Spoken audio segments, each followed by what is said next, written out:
guys, I just couldn't wait till the end of the weekend to jump back into chapter 18. We're going to try it from outside. I've heard a couple lawnmowers, but we'll see if we can make it through chapter 18 and into chapter 19.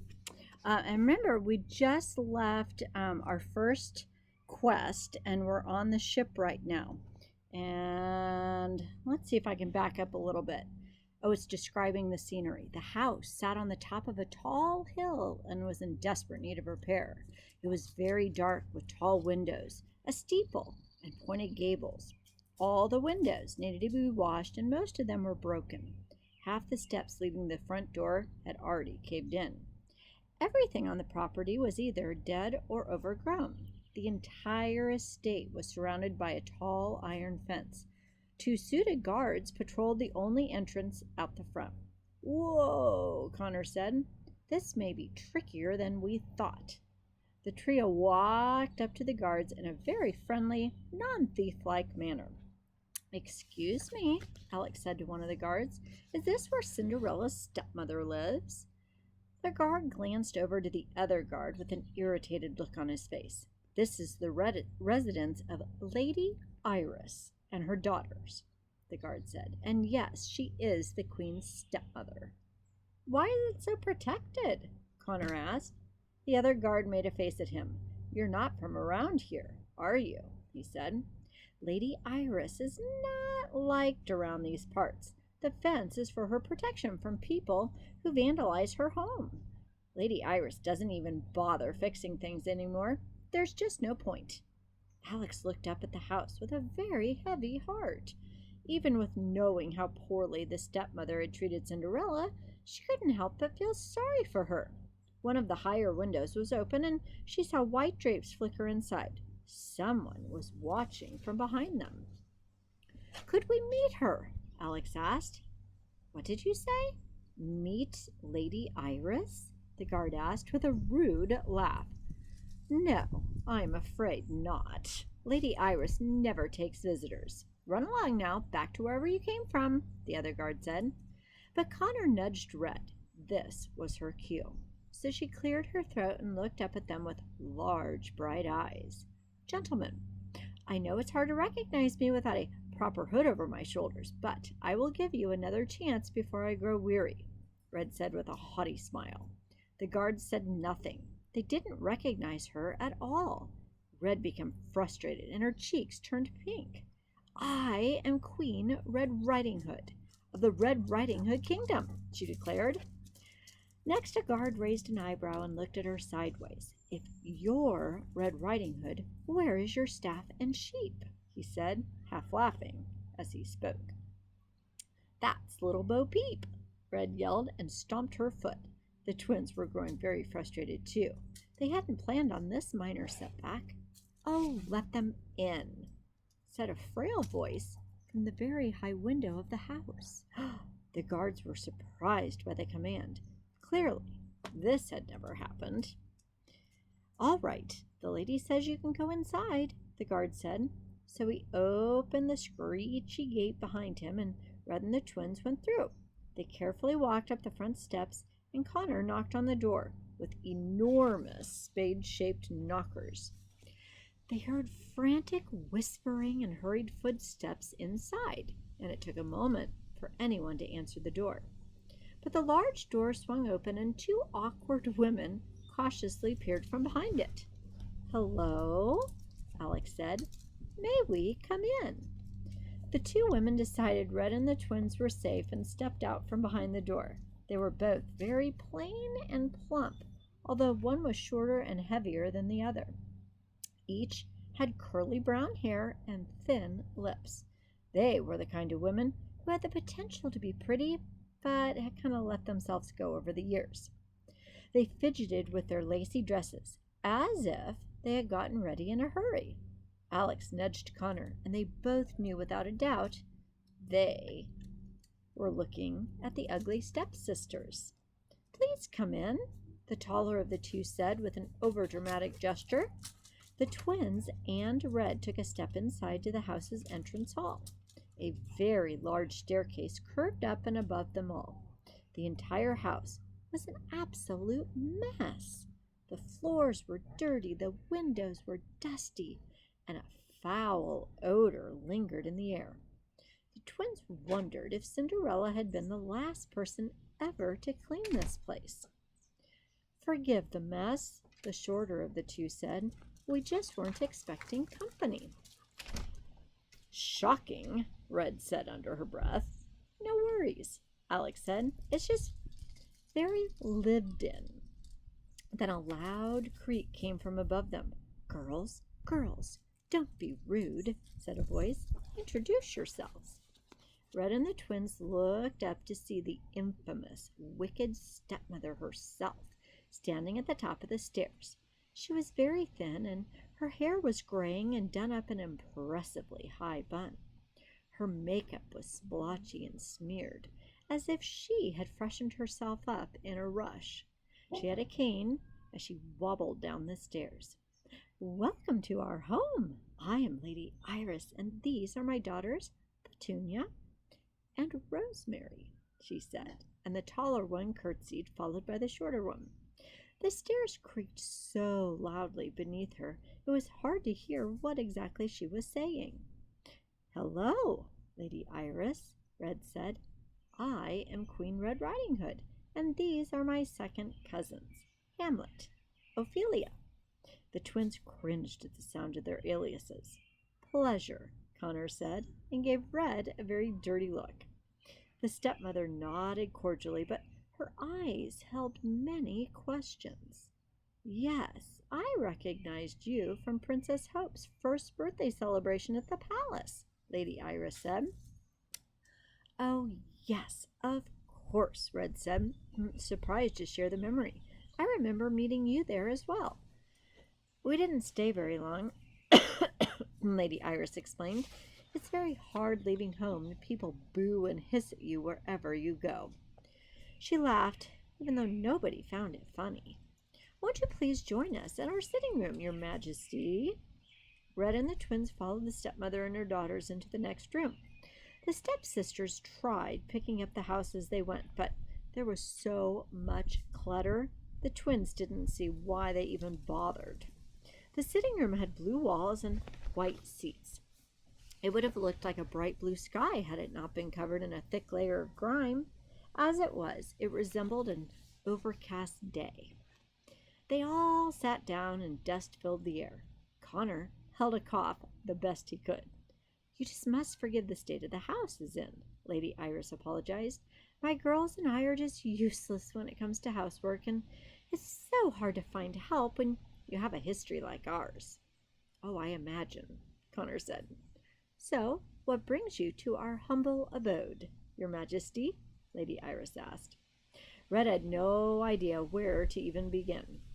So, saying that she wanted to build a country home that resembled the one they were in would be an obvious lie. "Well, I, Red said. "Ophelia, why don't you explain?" Which is Alex, right? Red and Connor turned to Alex, completely putting her in the hot seat. Alex looked up at the stepmother with a lie forming in her head, but she was distracted by several paintings of animals that were lining the walls. "What beautiful paintings," Alex said, changing the subject. "Whose work are they?" Petunia's mouth fell open. She wasn't used to being complimented. "I painted those," she said with very large, excited eyes. "Petunia is quite the gifted painter," Lady Iris bragged. "She does animal portraits mostly, but she's been working on landscapes." Her voice was smooth and dreamy, as if she were a saleswoman. "I like animals," Petunia said enthusiastically, so happy to be allowed to talk herself. "I usually paint the ones I see outside my window. Sometimes they're pets, sometimes they're pests. Animals have always liked me, too. There's something trusting about me, I guess. Anyway, it does give me something to do." Red and the twins nodded politely. "Well, that's exactly why I'm here," Red said. "I've recently adopted a dog, and I was hoping you could paint a portrait of him." Alex and Connor were sort of relieved and Sort of mortified by Red's sudden ad-lib, Petunia's bottom lip just quivered. Really? I would love to. I like to bake, Rosemary yelled, desperate for any attention for herself. The outburst caused the others to jump in their seats. Sorry, I didn't mean to shout. I just like to cook and would love to cook for you, if you would let me. Rosemary's an exceptional baker, Lady Iris boasted. She cooks all our meals at the house.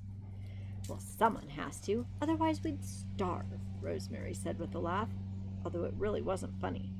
Laughing through misery must have been a family trait. Well, both stepsisters were so excited to show off their talents, they could barely sit still. Lady Iris, however, was still looking at her three guests, a bit skeptically. Now, what do you usually bake? Connor asked Rosemary. Rosemary, why don't you go prepare a batch of your mushroom biscuits for our guests? And Petunia, why don't you go to your room and gather other samples of your paintings to show her majesty? Said Lady Iris. The stepsisters leapt to their feet and collided into each other, running opposite directions in the house. They could hear the stairs creaking as Petunia ran up to her room. Rosemary disappeared behind a swinging door into the kitchen.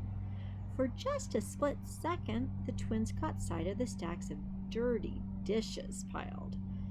But once her daughters had left, Lady Iris dropped her cordial face and she glared at Red and the twins with a very suspicious stare. You have such lovely daughters, Red said with a bit of a tight smile. Save it, the stepmother said sharply. I've lived in this house alone with my daughters for years. I know Petunia is a lousy painter and Rosemary's an even worse cook. Why have you actually come here today? They didn't answer her. Red and the twins didn't have to look at one another to know. They were all sporting the same doe-eyed expression. I see, Lady Iris said, after they didn't respond. So, you've come to mock an old woman and her daughters, then, have you? Come to laugh at the black sheep of the kingdom. How dare you, especially at a time like this? Lady Iris struggled to get to her feet so she could escort them out of the house. I'll show you to the door, she said. Why'd you do it? Alex blurted out. Lady Iris turned back. Excuse me? I bet that's not a question you hear very often, but I've always wondered why you were so cruel to Cinderella. Why did you dislike her so much? Alex, how is this helping our cause? Connor whispered back to her, but she waved him off. Lady Iris stared her down, searching for a malicious motive behind her question. But Alex didn't have a malicious bone in her body. Lady Iris went to the side of the room to a small fireplace. There was a very dusty portrait hanging over it, and Lady Iris took a deep breath, blew the dust off the painting, and began. It was a very attractive and dignified man with auburn hair and a full beard. Who is that? Alex asked. That is my late husband, Lady Iris said, as she stared up at him with her back to the twins. Does he look familiar? The resemblance was so blatant they didn't have to think twice. Cinderella was the spitting image of her father. Ella has always looked just like her father, Lady Iris said. Her father nicknamed her Cinderella when she was a toddler because she loved playing in the fireplace. She would cover herself in so much soot and ash she was unrecognizable. When her father died, I found it unbearable to look at her face. I forced her to do countless filthy chores around the house, covering her appearance so she wasn't a constant reminder of what I had lost. Now, the face I had spent so many years trying to hide is one of the most recognizable faces in the kingdom. The stepmother slowly caressed the wedding ring she still wore on her left hand. Red looked at the twins out of the corner of her eyes. They were all thinking the same. They just found her most prized possession, right? How do you get that off someone's finger? So you don't hate her? Alex said out loud. It wasn't jealousy? It was actually heartache? Lady Iris lowered her head. I am twice the widow, but half the woman Cinderella is. When the way I treated her was revealed to the rest of the kingdom and my daughters, and I became hated across the land, Cinderella had the fence built and the guards placed around our home so we would be protected. She visited and apologized to us. Can you believe that? After all we had done to her, she felt guilty about what her marriage to Prince Chance had done to us. In your defense, it seems like the story has been maybe exaggerated a little bit over time, Connor said. Your daughters aren't ugly, for example. They're just average looking. The stepmother sat back down across from them. Indeed, she said, the kingdom has always loved mocking us. I heard a rumor that after the ball, when the prince visited, my girls tried cutting off parts of their feet to get them to fit inside the glass slipper. Such nonsense. Lady Iris looked at them vacantly. She had nothing else to tell them. Well, so, is that really all you were after then? An old woman's useless confession? Not to add salt to the wound, but that hatred is actually why we're here, Connor said. Now this is going to sound crazy, but we're on a bit of a quest. Connor, I don't think this is smart to tell, Alex tried to say. Why not? It's not like we've got anything to lose, he said, and he continued with his explanation. So we think we have found a way to defeat the enchantress. It requires us to go on a bit of a treasure hunt. Your ring is one of the items that we need. Excuse me? The stepmother asked, appalled by the request. But your granddaughter's life is in danger, Alex said. Don't you want to help her? Lady Iris looked away to hide the shame in her eyes. This was evidently a sore subject to her. Grandmother is not a title I consider myself worthy of. A grandmother is the mother of a child's mother, and I've never been a mother to Cinderella. The room went quiet. The stepmother must calm herself down from this emotional declaration. Well, it's never too late, Red said. Giving us your ring would be quite the noble act. It'd be the most Cinderellian thing you've ever done. Your status in the community could change when people find out that you helped us. With this said, the twins could see a little spark ignite in Lady Iris's eye. They knew if they could speak with her just a little while longer, they might be able to convince her. Unfortunately, the kitchen door swung open and Rosemary brought a tray of her mushroom biscuits, bringing the conversation to an immediate halt. Who wants mushroom biscuits? Rosemary asked happily. The energy had completely changed in the room since she left, and she just couldn't figure out why. Lady Iris stood up again. You'll have to wrap them up, Rosemary. Our guests were just leaving. Is this good or bad? Well, leaving, said Petunia, walking into the room with several rolled-up portraits in her arms. But I just found my very best paintings. Red and the twins rose to their feet. No, your mother is right. We really best get on our way. After further consideration, I think I may be getting rid of the dog. I have a suspicion he might be a wolf. But that is a very long story. We'll be in touch about the portrait if we should require or acquire another pet. The stepsisters' faces, of course, clouded over with disappointment. Petunia threw her portraits to the floor, and Rosemary went back to the kitchen, dumping the biscuits in a brown sack for them to take on their way. Here, Rosemary said through an enormous frown as she shoved the sack into Connor's chest. Eat them soon. They spoil after the first hour. Lady Iris walked Red and the twins back through the entrance hall to the front door. Okay, right now, I hope everybody's made a prediction about if she's going to give them her ring. I'm leaning towards yes. Let's see. The twins kept glancing at each other, waiting for the other to do something. Alex thought her brother's method of tackling her might be their only option. Lady Iris opened the door for the visitors, but blocked them from leaving. "Wait," she said to the twins as they passed her, and she slipped her wedding ring off her hand and placed it in Alex's. "Make sure to tell Cinderella I gave this to you." Red and the twins couldn't believe their eyes, but their spirits soared. We will," Alex promised. "Thank you so much," Connor said. "I'm going to personally issue a statement to let people know you aren't the mean old tart everyone thinks you are," Red said, and then hugged her. The stepmother forced a smile.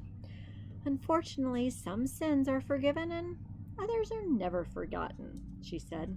"I'm afraid the only place we could live free of judgment would be another world completely. But one day, long after I'm gone, I do hope Cinderella can tell her daughter I did something to help her." "Oh, she will," Alex said, "and thank you." Lady Iris gave a shallow bow, not completely sure she had made a good decision. She shut the door behind them, and the twins jumped with joy. Red and the twins passed the guards, who didn't understand why the three of them looked so doggone happy after spending the afternoon in that house. Red and the twins walked down the path and found Froggy waiting for them at the royal pumpkin remains. "Well, how did it go?" Alex opened her hand and showed the ring. "We got it! We got it! We got it! We got it!" Connor shouted. "We got the ring!" An incredibly wide smile lit up Froggy's face. He picked them both up and swung them around. "Well done, children," he said, and Connor shot him a look. "Forgive me. Well done, young adults." Red was quietly waiting for praise of her own, but none came. I wasn't too bad myself, you know." "Of course you weren't, my darling," Froggy said, and air kissed her cheek. "Now, let's get back to the granny and share the victory with the others." Froggy led the way back through the countryside to the flying ship. Goldilocks was so thrilled to hear of the success, but Jack was nowhere to be found. "He went into town to pick up some supplies," Goldilocks said. "He'll be back soon. But in the meantime, let's see if the Wand of Wonderment is all it's cracked up to be." So they placed the Snow Queen's ice scepter in the center of the lower deck floor. Alex was still gripping the stepmother's ring so tightly it kind of dug into her palm. "So, how is this supposed to work?" Alex asked. "Is it like the wishing spell? Do we need everything for anything to happen?" Connor just shrugged. "Let's find out." So Alex carefully placed the ring on the floor beside the scepter. The five of them waited impatiently for something, anything, to occur. Anticipation was even getting the best of Claudius, who was now curled up in the corner watching from afar. "Well," Red said. "Shh." Goldilocks silenced her. The ring started to quiver. The scepter began to move. Suddenly, the ring magically attached itself to the tip of the scepter as if it had been magically pulled in. The room cheered. Alex and Connor hugged each other. Claudius barked at them, although he wasn't really sure what the celebration was about. This was a very small occurrence, but it was the most meaningful part of their journey.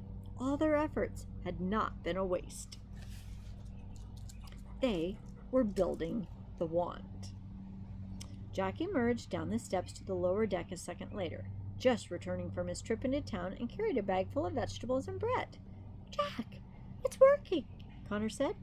"Wait, what's wrong?" They had been so immersed in celebrations they hadn't even noticed Jack's very long, distressed face. "Jack, what has happened?" Goldilocks asked. "While I was in town, I heard some troubling news." "What is it?" Froggy asked. "The enchantress has attacked the Corner Kingdom. She's knocked down Rapunzel's tower." Alex and Red gasped. Froggy's large mouth fell open. Connor was still listening, expecting to hear more. "So?" Connor asked. "It's just a tower. What is the big deal?" He glanced over to his sister and saw tears running down her face. "What is he missing?" Do they need to go there on their quest? So, Connor says, "Am I missing something here?" It could have been much worse. Thankfully, no one is dead. Froggy cleared his throat, emotion building up inside of him, too. Well, much like the Hoodians' wall, the tower is very sacred to the people of the Corner Kingdom. It represents their queen and the beginnings of their country. It symbolizes the history and the spirit of the kingdom. Alex dried her tears and thought to herself, of all the awful things to do, the tower, the wall, the plants, the kidnapping. It's all been an attack on people's spirits. It's not casualties the Enchantress wants. She wants our souls. So with that, we merge into chapter 19, the castle in the sky. Which one is that? So the granny sailed across the night sky over the charming kingdom. Hello, Rowan. Thank you. Okay, you can stay and listen. The granny sailed across the night sky over the charming kingdom, determined to beat the sun into the Red Riding Hood kingdom. Oh, the news of Rapunzel's tower had left everyone in a somber mood, but the fact that they were successfully building the wand of ornament definitely kept them moving and their spirits alive. Jack and Froggy rolled a barrel of oil across the deck and loaded it under the ship's flame. Goldilocks was manning the steering wheel and carefully piloting the granny between the clouds. Red was avoiding Claudius as much as possible. The twins were at the front of the ship, watching the ground move below them. They wondered if they had flown over the place their mother was being kept. It's amazing how different the world looks from up here, Jack said cheerfully, walking up behind the twins. And then I remember thinking that when I climbed this beanstalk, very few people ever get a chance to see the world from this different point of view. Well, Red was eavesdropping and snuck into the conversation. Oh, I know exactly what you mean. Once you start looking down on people, it's very hard to look at them any other way again. The twins and Jack rolled their eyes. Red had shown great potential for rejoining the real world over the course of the trip, but she still had a long way to go. No, Red, Jack said. I meant it really puts the world into perspective. Your whole life may exist between two streets, but then you realize those streets are just tiny veins in the body of the world. It makes you feel very small. Red's head bobbed up and down as she followed along with what he was saying. And for a second, the twins actually thought she understood. Oh dear, Red said and shook her head. I just don't believe anything could ever make me feel like that. Yes, Jack and the twins weren't shy about their exasperation when the young queen slowly walked away. Red leaned on the rail and let out a sigh, not understanding why it was so challenging to identify with these people. Froggy joined Red at the front of the ship, not wanting her to feel completely isolated after this conversation. So while the others were constantly annoyed by Red's vain statements and lack of empathy, it actually made Froggy love her even more. He had lived in hiding for years because he was afraid of how the world would treat a prince turned frog. But Red, she was the kind of person who would never lose confidence no matter what anyone or anything said to her. It was the trait he admired most about her. Are you all right, my love? Froggy asked. Yes, thank you, Red said wearily, looking down at the land beneath them. Now, although he knew better, Froggy took her remoteness personally. Are we all right, darling? He asked.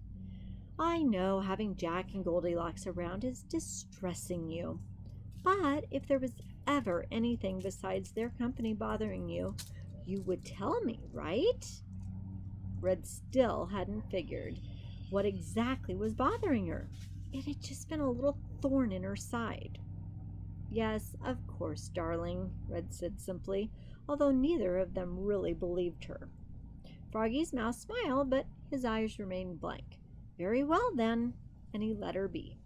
Now, although she had insisted she could handle the situation, Froggy knew having Jack around would weigh heavily on her. Red wasn't hard to read, and the long stares at Jack from across the ship and all of her lengthy sighs, well, he couldn't ignore these. Unfortunately for Froggy, his human turned amphibian heart belonged wholly to Red. And he really hoped that hers still belonged to him underneath all her uneasiness. Until she told him otherwise, he would remain true to his affections for her. Look ahead, Red called out the doors. It's my kingdom. Oh my, how adorable it looks from here. It is unfortunate the weather is so gloomy. I don't think that's just gloomy weather, Goldilocks said from the steering wheel. Thick clouds were now circling the kingdom like a whirlpool. As they sailed closer, they could make out a tall beanstalk, though, penetrating the cloud's vortex. No one had ever seen such a thing. No one except Jack. What's all this about? Froggy asked. It means the beanstalk is ready. And Jack started smiling. Well, Connor placed a hand on his sister's shoulder. So we're there? The crew began to descend the granny towards the beanstalk, and the sun started to rise, and both of Jack's old houses came into view. But there was still one thing wrong. The granny was going on way too fast. Steady, steady, Jack told Goldilocks. Charlie, shut the sails. Everyone brace yourselves. This is going to be a bumpy landing. Haven't they all been so far? Apparently it takes practice to sail this ship. Froggy yanked the ship's ropes and securely shut the sails. Alex and Connor held on to Claudius and the banister. Jack and Goldilocks held on to the steering wheel, and Red, well, she held on to Froggy. Everyone bend your knees, Jack said, and they all followed the advice. And the granny glided down, headed straight for Jack's manor. The front windows of the manor opened, and the twins saw the magic harp blissfully welcoming the new day, unaware of a flying ship headed straight towards her. The granny, of course, crashed into the ground and bumped across the grassy earth. Chunks of dirt flew in the air, and the ship left quite the large furrow in the land as it came to an overdue stop, feet away from the manor. The harp's mouth and eyes were wide open, and although she was made of solid gold, the twins could have sworn she went pale. Good morning, Harper, Jack said, down with an apologetic laugh. The harp was so stunned, one of the strings on her back snapped.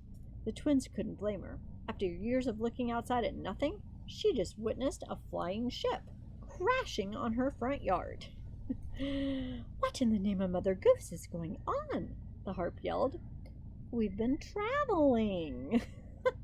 Oh my, Jack said and climbed down from the granny. Did I mention we're traveling by flying ship? You left out that minor detail, the harp said, starting to recover and feeling for her golden body. Thank you for keeping an eye on the beanstalk, though. It looks terrific, Jack said. Oh, you're so welcome, the harp said, and you will be pleased to know I have thought it over, and I will accept your offer to be moved to Red's castle, although I do hope you give me a few days for my strings to recover from the fright you just gave me. I don't want my first ballad in the castle to be pitchy. What? What did you say? Red asked from the ship. Did I hear you say something about being moved to my castle? Alex and Connor looked at each other. Well, this was now becoming awkward. Yes, Jack promised I would be moved in exchange for watching the beanstalk. Did he? Red said through her teeth. This trip keeps getting better and better, doesn't it? Sarcasm, maybe? "Oh, yes, I've been practicing for days," the harpist said. "It's been so long since I had a proper audience to perform for. After spending more than a century with that awful giant, it'll be such a treat to sing songs that aren't about eating sheep and stepping on villages." The others climbed down from the ship and joined Jack at the front of the manor. "Hey, Harper," Connor said, "when you were up there, did you ever notice if the giant had a favorite item?" Anybody else been wondering what the giant would cherish? Food? I don't know. Not that I recall, I have no idea why you'd want to go back to that awful place, though.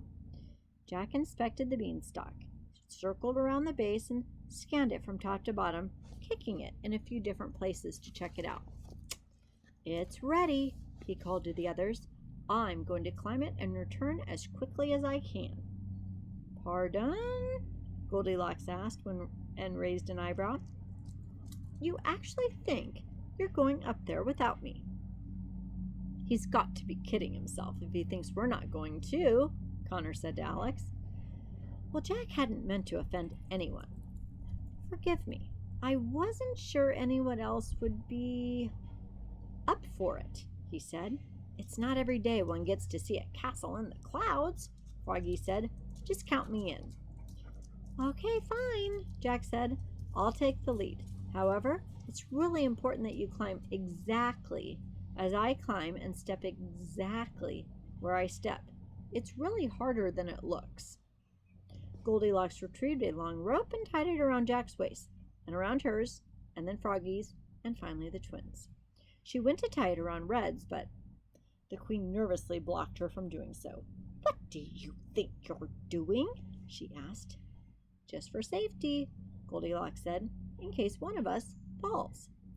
"Falls? From there?" Red said, and pointed to the endless stalk. "Do you think that's likely?" "Well, as likely as climbing anything else, I imagine. This will also discourage me from throwing you off." Red looked up and down the beanstalk with large, fearful eyes. "You know what?" "What's she gonna do?" "I think I'm going to sit this one out. I'm exhausted after my sitting with the stepmother, and I just want to conserve my strength for the next stop." "Good choice." "Suit yourself," Goldilocks said, and promptly cut the rope after securely tying it off on Alex. "You're sure, Red? The giant died a long time ago. There's nothing to worry about." What about what the tradesman said?" Alex asked. "He said there would be other dangers waiting for us up there." "Oh, the man was eating pheasant pudding," Connor said. "Are you really going to take his word?" "Are you really kidding?" "I totally would." "Oh, well, good point," Alex said. Red pretended to consider this for a moment, but her mind was made up. "I still think it'll be the most useful for me to stay with the ship." "Fine by me," Jack said. "Then, if we're all ready, let's climb." Jack placed his hand on the stem of the closest leaf and pulled himself up and over it. The climb had begun. He enjoyed it more and more than he would admit, and cheerfully led the others up the beanstalk towards the sky. Jack and Goldilocks once again set a very quick pace for Froggy and the twins to follow, although Froggy hopped his way up the stalk more than actually climbing it. The twins were really glad to be the caboose of the climbing crusade. They had the least responsibility if somebody were to fall. "Let me know what the castle looks like in case I need to rebuild anything in the future," Red called up to them as they vanished. Jack had been right. The beanstalk was tricky to climb. It didn't have the sturdy branches that a tree would, so the stems of the leaves were all they had to grab hold of and to step on. After some time had passed, the twins were really thankful Red had opted to stay behind. It was a difficult enough climb without her. They were making great time in their ascent, and Jack looked back to congratulate his fellow climbers. You're doing great. But whatever you do, don't look. Ah, Froggy yelled. Down. Jack finished. Sorry, I won't make that mistake again, Froggy assured them, trembling a bit as they continued. The twins didn't know how high up they were and really didn't want to. Ignoring the bottom was actually bliss. After only a couple short breaks here and there, the group reached the top of the beanstalk, and it was about noon. The twins' bodies were aching already. They just hoped the trip back down would be a slight bit easier. This thing is getting harder and harder to climb, Connor said. It doesn't help that the air is getting thinner, Alex said. We should start wearing skinny jeans, Connor said. We'd both look great in them after this workout. Everything became foggy as they reached the top of the beanstalk. They felt the cool moisture of the clouds against their skin until they finally emerged above the clouds. It was as if they had surfaced in another world completely. For miles and miles around, a sea of fluffy clouds surrounded them. They felt closer to the sun, and its rays illuminated the world into perfection. This is beautiful, Goldilocks said. The twins had never seen her so moved by anything. Extraordinary, Froggy said breathlessly. I've read so many descriptions of such a thing, but that's never as good as seeing it with your own eyes. So the top of the beanstalk curled into the open sky above them. They all waited instructions. Whoa, Connor said, and pointed to the distance. Check this out. An enormous, medieval-looking castle sat on the cloudy horizon. It had some huge bricks, several flat towers, and a gigantic wooden door. Is that the giant's castle? Alex asked. I'm assuming, Connor said, unless, Mary Poppins moved into the neighborhood. Who? Froggy asked. Never mind, Connor said. Jack carefully placed a foot on top of one of the clouds. It sank, but eventually it came to a stop. And then he took a wobbly first step onto the cloud, and the others gasped. How cool would that be? Oh my gosh! Alex yelled and covered her mouth. No way! Connor exclaimed. Jack was beside himself with the joy of standing on a cloud again, but he put on a very serious face before turning back to the others. Carefully step off the beanstalk and onto the cloud, but don't put your weight on it until you know your foot has stopped sinking. Be gentle. If you move too fast, you'll fall straight through. Goldilocks was first, followed by Froggy and the twins. It really was like walking in fluffy quicksand. With every step, the twins waited for their feet to eventually stop, never really certain at what point they would. Sometimes their legs would sink ankle deep into the cloud. Other times, they sank to their knees. This is the weirdest thing we've ever done, Connor said, or it's at least near the top of the list. The Cloud Crusaders headed across the sky to the castle. To their relief, a stony path came into view that curved through the clouds all the way up to the castle's entrance. They were so grateful to be walking on something solid again and removed the rope that had once connected them. I'm going to take a really quick pause and let Cooper inside. Okay, we got Cooper inside again. So the Cloud Crusaders headed across the sky to the castle. To their relief, a stony path came into view that curved through the clouds all the way up to the castle's entrance. They were grateful to be walking on something solid again and removed the rope that had been connecting them. I really wish I could turn off my brain sometimes, Alex said.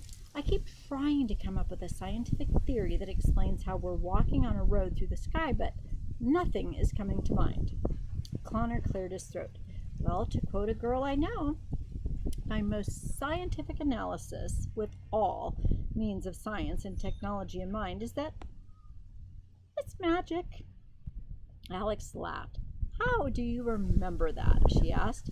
Well, it was my favorite thing that you've ever said, Connor said. It was taking them much longer than they'd anticipated to reach the castle. It didn't matter how long they walked, that castle didn't seem to be getting any closer. Is it moving away from us? Connor asked. No, Jack said. It just seems that way because it's so gigantic. After what seemed like miles and miles of stony road, the group finally came face to face with the giant's castle. It would have been big at a normal scale, but Jack, Goldilocks, Froggy, and the twins stood before the wooden door dwarfed like a pack of mice. Sure, it's big enough, but look at the location, Connor said and chuckled to himself.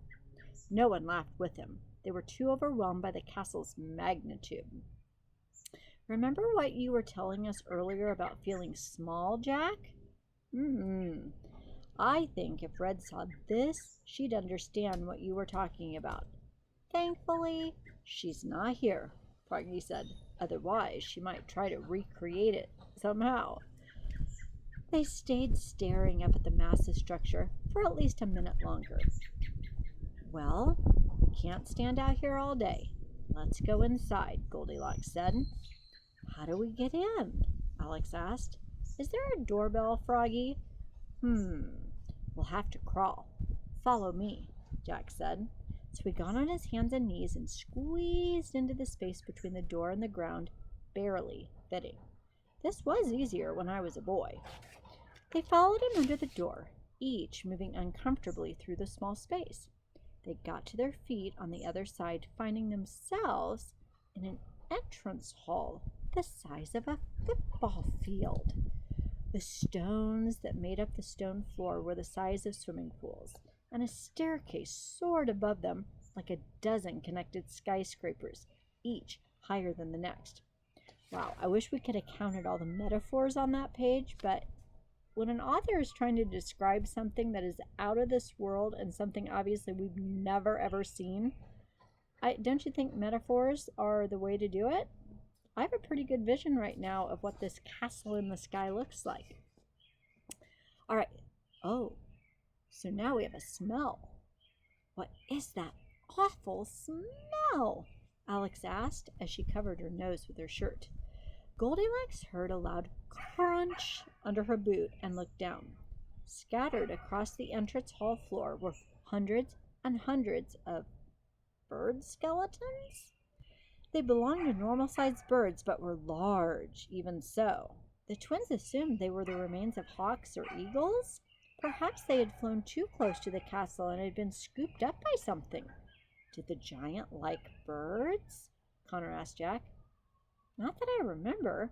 Let's keep moving. Everyone keep an eye out for something the giant would have valued. So Jack led the group to the right, and they entered an enormous dining room. A rug that could have carpeted a dozen regular homes was under a gigantic table and chairs. A large portrait hanging on the wall took them by surprise. Well, this was a painting of the magic harp. I'd say the giant fancied the magic harp a great deal.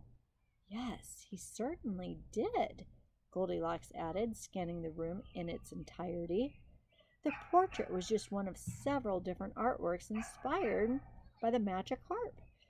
There were statues and sculptures of her displayed around the room. Oil and finger paintings of her covered the walls. Even the back of the chairs had the harp silhouette carved into them. Is anyone else thinking what I'm thinking? And Connor asked the same question. Was Harper the giant's most prized possession, which they've had in their possession the whole time? No one wanted to believe they had traveled all this way for nothing, but as they looked around the giant's dining room and discovered more and more harp-inspired pieces of art, it was really difficult to come up with an alternative theory. Well, I know he loved her very much. I just wish I could have remembered all of this, Jack said. I remember walking through this very room and hearing a psst. I looked up and I saw the harp standing on the top of the table. She was looking down at me and said, "Hey, kid, get me out of here, would ya? I'm going stir crazy." I took her, and when the giant noticed she was gone, he came after me. "At least we know how to convince Red to let Harper into her castle," Connor pointed out. "We'll tell her she was all the rage with giant decoration. Who knew she'd be the epitome of fee fi fo feng shui?" You get it? The twins laughed, but their laugh was cut short when a loud jingle sounded through the room. "What was that?" Goldilocks asked. The jingle sounded again, only this time it was much louder. "Jack, didn't you say the giant was dead?" He is," Jack said, "and he didn't have any family to speak of." Well, Connor turned towards the direction they had just come from and stood stock still. "Hey, hey, hey, Jack," Connor peeped. "How about any pets?" Everyone turned around and froze. Standing directly behind them was a cat the size of a house. "Meow!" The cat squeaked so loudly they all had to cover their ears. The giant's cat was obese, to say the least. With gray fur, black stripes, white paws, it blinked its large green eyes slowly and stared down at them in a flirtatiously fatal manner. A red band was wrapped around its neck, and a bell the size of one of their heads was swung around it. "Guess we know where the bird skeletons came from," Alex said. And then a low rumbling sound filled the room as the cat began to purr. It licked its lips, its eyes grew, and its narrow pupils shrank. Goldilocks retrieved her sword, and Jack pulled out his axe. "Nobody move," Jack said. "On the count of 3, we're all going to run under the table and split up to try confusing it. Are you ready? 1, 2, 3. The 5 bolted under the table and spread out. The cat leapt after them, trying to grab hold of as many of them as they could. They ran through the table and chair legs, dodging the claws coming at them from all angles. "Is this why I'm a dog person?" Connor yelled. The cat was so excited it didn't know whom to start with first, and it eventually became most fascinated with Froggy, who out of all of them looked the most like a giant cat toy. He was hopping around like a maniac, barely missing the cat's claws and snapping teeth. "Somebody help me!" Froggy screamed. Jack grabbed hold of the cat's tail. The twins didn't know what he expected to accomplish by this, because he immediately flew through the air, whipping around and hanging on for dear life. The cat's belly swung almost more dangerously than its claws, and knocked the twins to the floor as it passed by them. Goldilocks saw a large knife peeking over the top of the table above her. She climbed up the chair legs and then jumped from the seat and grabbed onto the top of the table. She pulled herself up and went to the large knife, but it was too heavy to lift. The cat violently jerked its tail, and Jack was thrown across the room. Froggy was now screaming like the twins had never heard him scream before. He hadn't been injured yet, but his clothing had been shredded by the cat's claws. And then the cat cornered Froggy and crouched down to pounce. "Not the frog! Not the frog! I won't taste good, trust me!" yelled Froggy. Goldilocks whistled from the top of the table. "Here, kitty, kitty, kitty," she called down. She had managed to get the knife on its side and was reflecting light to the other side of the room. The cat left Froggy alone and began chasing the reflection around the room. Alex and Connor helped each other to their feet. "Are you okay?" he asked. "Yes, I'll be fine." "Alex? Connor? Charlie? I've got a plan. We could use your hand." Jack called them all over. He was standing in front of the giant's cupboard. "Let's get this open and we'll trap the cat inside." The twins ran over and helped him pull the large cupboard doors open. What am I going to do?" Froggy asked, completely out of breath. stand in front of it. When the cat goes in for the kill, jump out of the way." "Oh, thank goodness," Froggy said with fake relief. "For a minute I thought I was just going to be cat food."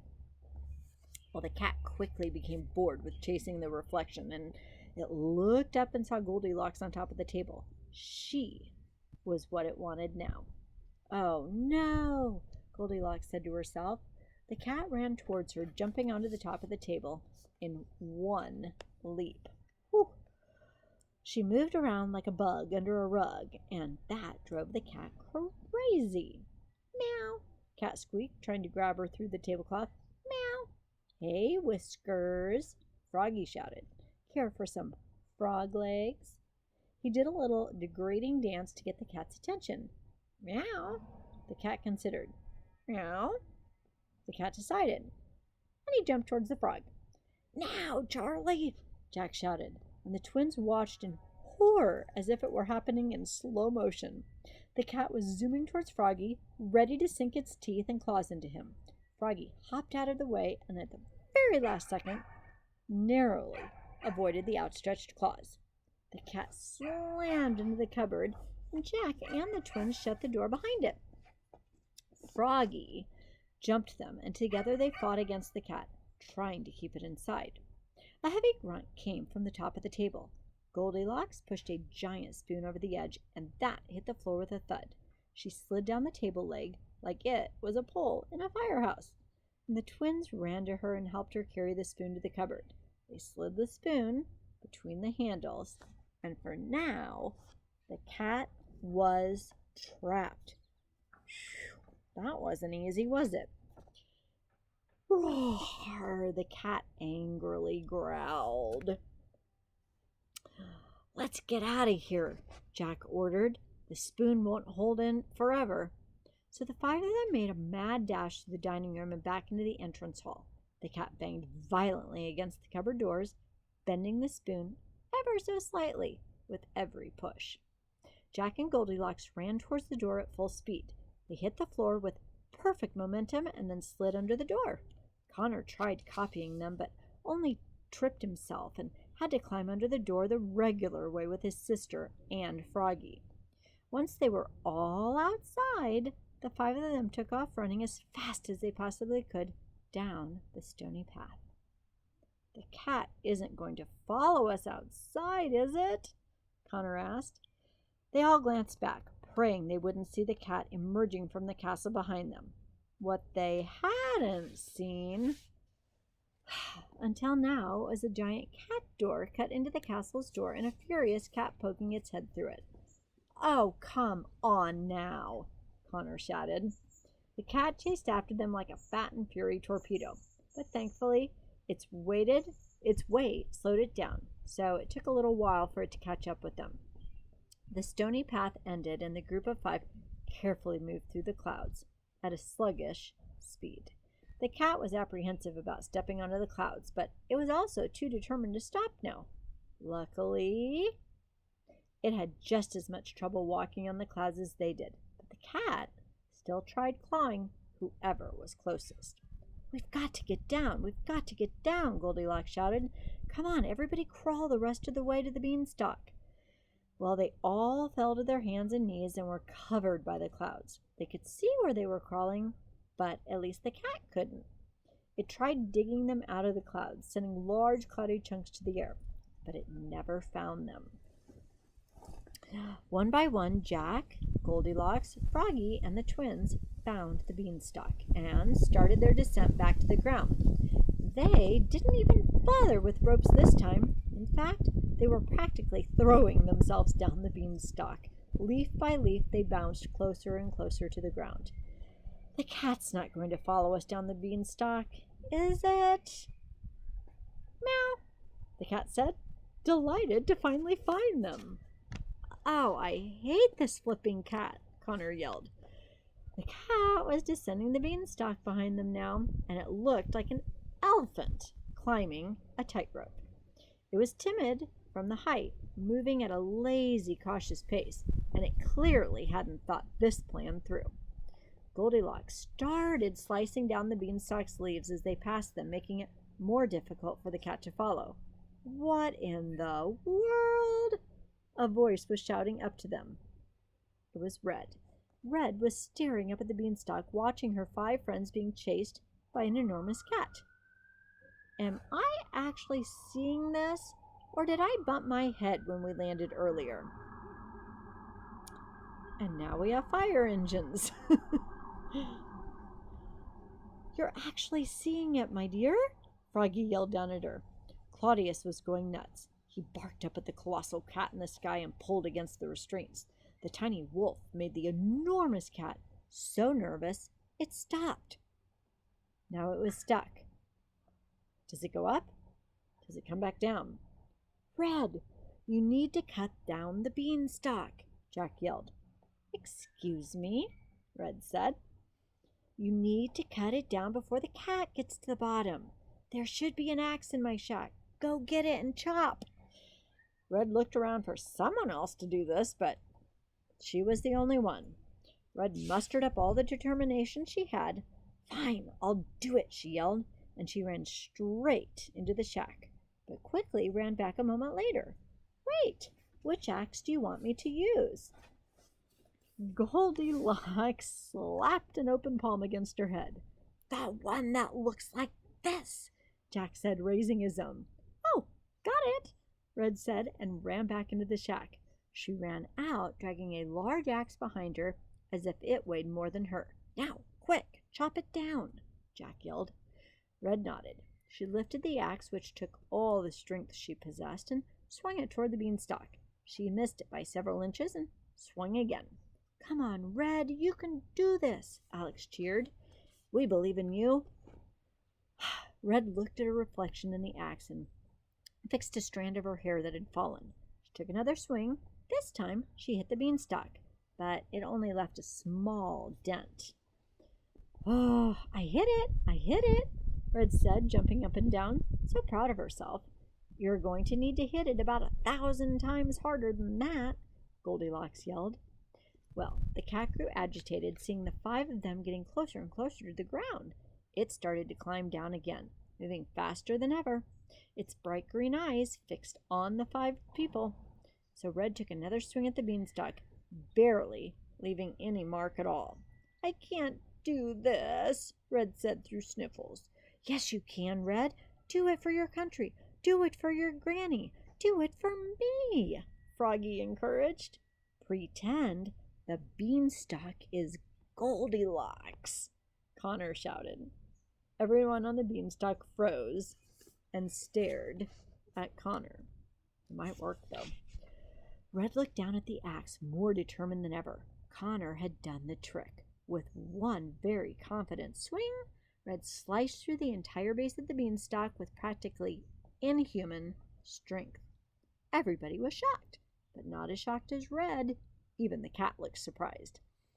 The beanstalk began to teeter. "Everyone get to the side of the beanstalk," Jack yelled, and they all swung themselves to the side of the beanstalk that wasn't about to hit the ground. The beanstalk slowly began to fall, faster and faster and faster. The cat, however, wasn't ready for its quest to conclude. It sank one front paw into the beanstalk and back paw into the clouds above it, holding it in place. "Now what?" Alex yelled. But right then, Claudius broke the restraints on the deck of the granny and ran down to the base of the beanstalk, barking up at the gigantic cat. "Rawr!" The giant cat yipped fearfully. In one giant leap, it let go of the beanstalk and soared back into the cloudy world above. "Timber!" Jack yelled. The beanstalk fell towards the ground like a giant whip. It crashed into the manor, slipping it in half like a knife slicing a birthday cake. Jack, Goldilocks, Froggy, and the twins looked up at one another. They were all very surprised they had survived this ordeal.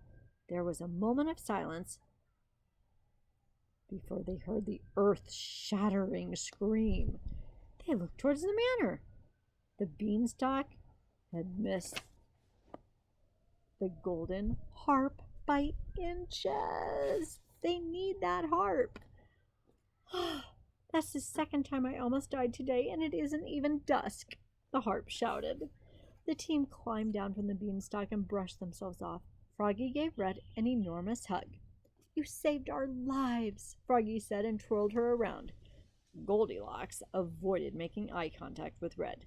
Nice one, she said begrudgingly, then quickly walked away. The twins lay on the grass and caught their breath. The clouds began to part now, and the beanstalk was gone, revealing a beautiful, bright sky. I never want to do that again, Connor said. Never? Never, Alex agreed. Jack walked over to the newly destroyed manor. Hey, Harper, he said with an apologetic hesitance in his voice. I've got good news and bad news. Good news, you're still moving. Bad news, you're coming with us. Ah, perfect. We are to chapter 20, the reflection, for tomorrow.